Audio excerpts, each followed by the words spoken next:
Vamos a hablar ahora sobre las denuncias de abuso sexual contra docentes que vienen incrementándose en las escuelas, sobre todo en jardines de infantes en las distintas provincias. Así lo presentamos.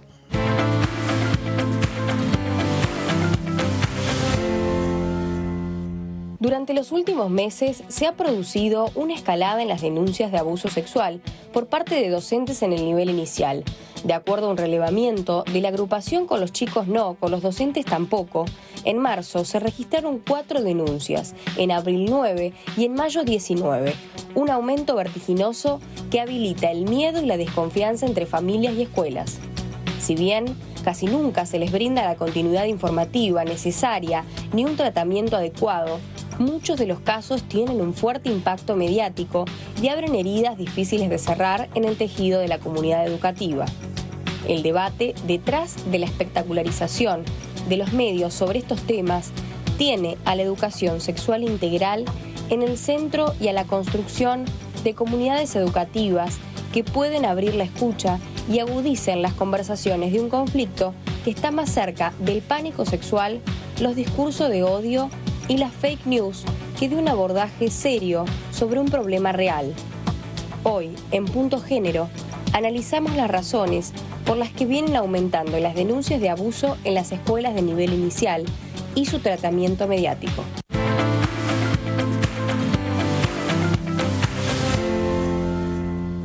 Hace algunos días leí una entrevista muy interesante que le hizo la colega Euge Murillo para el suplemento Las 12 de Página 12 a la licenciada Liliana Maltz, que ella es especialista en gestión y conducción del sistema educativo y sus instituciones, especialista en educación sexual integral y es licenciada en Ciencias de la Educación y psicóloga social.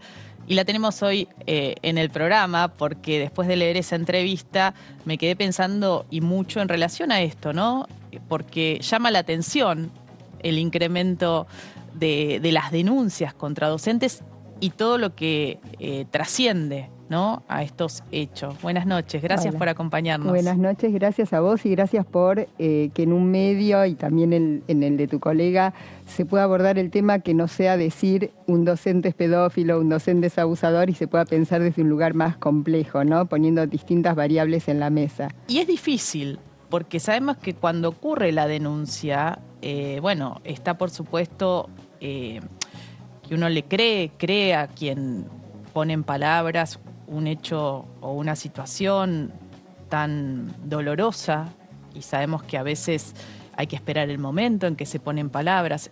Entonces la pregunta es, ¿qué está pasando? ¿Hay un aumento de denuncias que tienen que ver con hechos reales o hay otros factores que hacen que mamás o papás vean en ciertas conductas que hay un abuso de parte de un docente? Es muy delicado el tema. Es muy delicado, es muy complejo.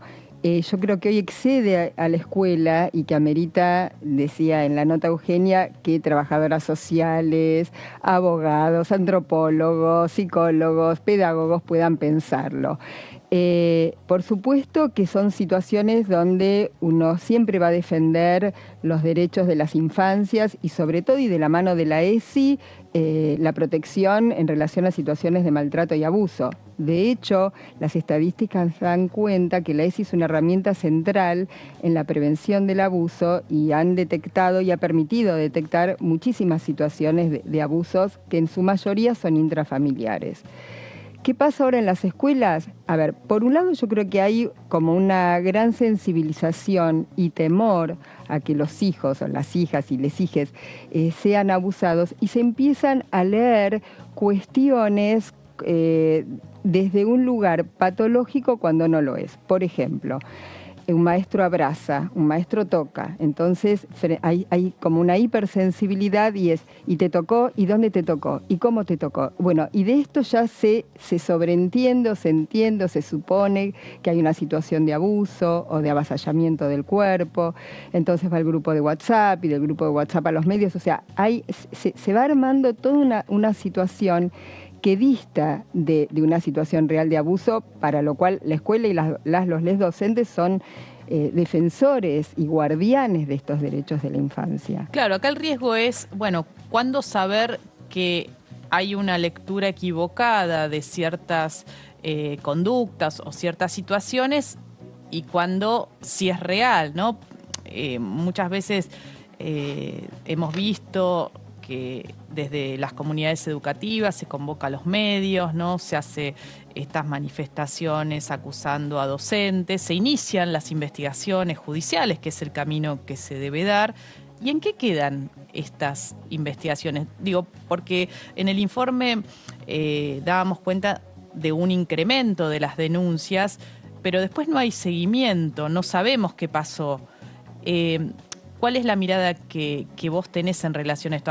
¿Has hecho el seguimiento? Porque vos hablas desde un lugar como con mucha seguridad de que muchas veces estos casos no responden a conductas de abuso sexual cometidas por docentes, sino que podrían ser haber sido cometidas dentro del ámbito intrafamiliar. Uh-huh. ¿Qué elementos tenés para hacer una afirmación de ese tipo? Claro, a ver, en principio una cuestión que es importante es que cuando un docente es acusado es separado del cargo y nadie está pidiendo eximirlo de una situación de justicia. Lo que se pide es justamente justicia, porque hay algunas situaciones donde, por ejemplo, se han escrachado a docentes, a familiares, se han quemado las casas, las mascotas. Entonces lo que se pide es justicia para que las familias también se queden tranquilas en que hay algo que tiene que ver con un canal que está encausado. Yo creo que esta hipersensibilidad hace que las familias, cuando pregunten, ya están como presuponiendo que hay una situación de abuso y ya empiezan a preguntar a sus hijos casi confirmando. La vez pasada en un encuentro, María Eugenia Kovacic, que es una psicóloga del testimonio, explicaba que hoy hay tanta sensibilidad que algunos síntomas, como por ejemplo hacerse pis o tener regresiones haciéndose pis, o masturbarse, o bajarse los pantalones, situaciones que son parte de la sexualidad infantil esperable, común y demás, están vistas con que, si se toca es porque el maestro lo tocó, si se hizo pis, entonces pasó algo en el jardín, ¿no? Entonces, lo que venimos trabajando es lo central, que es trabajar con las familias, aclarando, explicando muchas cuestiones que hoy aparecen patologizadas o se leen como un abuso o señales de abuso cuando no lo son. Por supuesto que es difícil decir, bueno, cuándo sí, cuándo no, digamos, pero en marzo, por ejemplo, hubo desde los casos mediáticos 4. En abril 9 y en mayo ya ni 19, cuando se los di a Eugenia, subieron a 22. O sea, hay un aumento exponencial y uno debería pensar, ¿qué pasa? ¿Todos las docentes devinieron en pedófilos? O sea, no podemos pensar que hay otras cuestiones también que están aconteciendo, ¿no? Porque son cifras realmente preocupantes. Absolutamente. Pensaba si podría ser como un efecto no deseado de la visibilización de la problemática del abuso, porque es cierto, sobre todo a partir de la denuncia de Telma Fardín contra el actor Juan D'Artés y todo lo que eso generó a partir del 2018, hay más conocimiento, ¿no? Se habla más de este tema en las casas y también la ESI vino a poner esto. Y esta hipersensibilización que vos señalás podría estar asociada a esta sobreinformación en todo caso.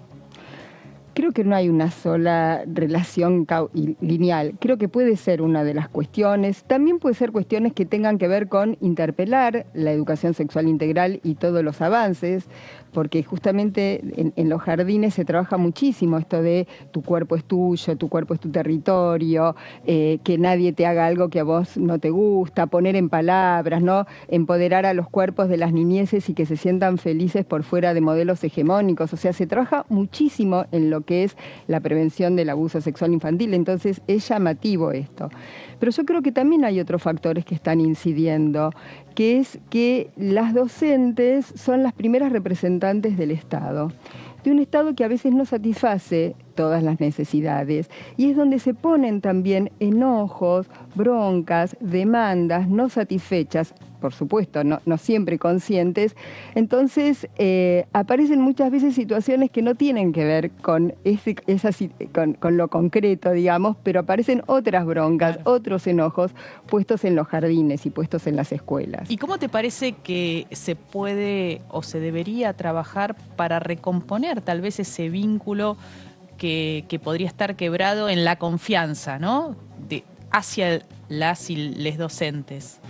Esto que vos decís es un tema clave, digamos, porque a veces una de las cuestiones, una de las consecuencias es que los docentes tienen miedo a tocar, a abrazar, a cambiar, y hay una retracción y una restricción del afecto que impacta en los cuerpos. Yo decía en la nota, Eugenia, tenemos que pensar qué cuerpos estamos construyendo, porque hay mucho miedo a toda manifestación de afecto. Sí, mira, me acordaba de una persona conocida cuyo hijo se había hecho caca en la escuela, en el jardín de infantes, y lo habían llamado para ir a cambiarlo porque no la podían tocar. O sea, el nene estuvo con esa situación de estar sucio, digamos, que en cualquier otro momento, digamos, manos a la obra, se cambia, totalmente, ¿no? Y eso lo pensaba a la distancia de lo que, bueno, cuando fui al colegio, cuando íbamos nosotros al colegio, eso no pasaba, ¿no? No es que un nene no se hacía caca, sino que se lo cambiaba, ¿no? Absolutamente. Yo trabajé como maestra jardinera y era impensable dejar a alguien sucio. Y hoy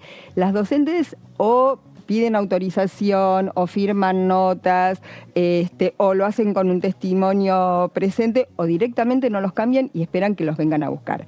Por eso digo que para mí es fundamental trabajar con las familias, explicar las consecuencias que tiene el miedo y la no confianza, armar acuerdos, ¿no? Yo siempre digo como simbólicamente armar una ronda donde pongamos en el centro los derechos de las infancias y compartamos los miedos. Desde el lado del jardín, tengo miedo a que me denuncien, tengo miedo a que si abrazo pase tal o cual cosa, y las familias que puedan plantear, yo tengo miedo porque escuché que un docente fue denunciado, bueno, poder trabajar esto. Hay una cuestión que vos recién mencionabas y no te terminé de responder, que tiene que ver también con la fake news. Enseguida salta a los medios como si el docente o la docente hubieran abusado, cuando todavía ni siquiera se comprobó, ni se investigó, ni se indagó. Entonces ya salta como una afirmación. Y las familias se quedan, si vos haces un rastreo, hay una cantidad enorme de medios que dicen docente abusador, ¿no? Y quienes cuando son sobreseídos, esto nunca sale en los medios. O sea, porque no es noticia, porque no vende, porque no chorrea sangre. Y las familias están muy sensibles y sugestionadas por también todo el tratamiento mediático. Con lo cual, estas cuestiones hay que trabajarlas con las familias, prestarles como unas lentes donde puedan tener una mirada crítica también hacia los medios. Bueno, súper interesante el tema porque, bueno, lo delicado no es que no se crea a las niñas y a los niños cuando denuncian, sino tener la posibilidad de pensar que toda situación no necesariamente constituye un abuso, ¿no? Creo que es por ahí. Y por supuesto, trabajar el tema en las escuelas, ¿no? Eso. Muchas gracias, Liliana. No, muy interesante pensar este tema que, como decimos, es sumamente delicado.